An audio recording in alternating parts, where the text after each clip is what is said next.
nada, solo agradecer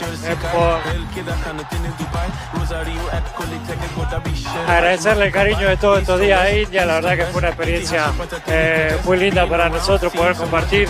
Si bien fue intensa y cortita, fue hermoso recibir todo el cariño que ya sabía que estaba, pero recibirlo de primera mano fue impresionante, una locura todo lo que hicieron por nosotros estos días, así que nada, nos llevamos el cariño de todo y seguramente volveremos, ojalá sea algún día a jugar algún partido o en alguna otra ocasión, pero seguramente que volveremos a visitar India. Muchas gracias.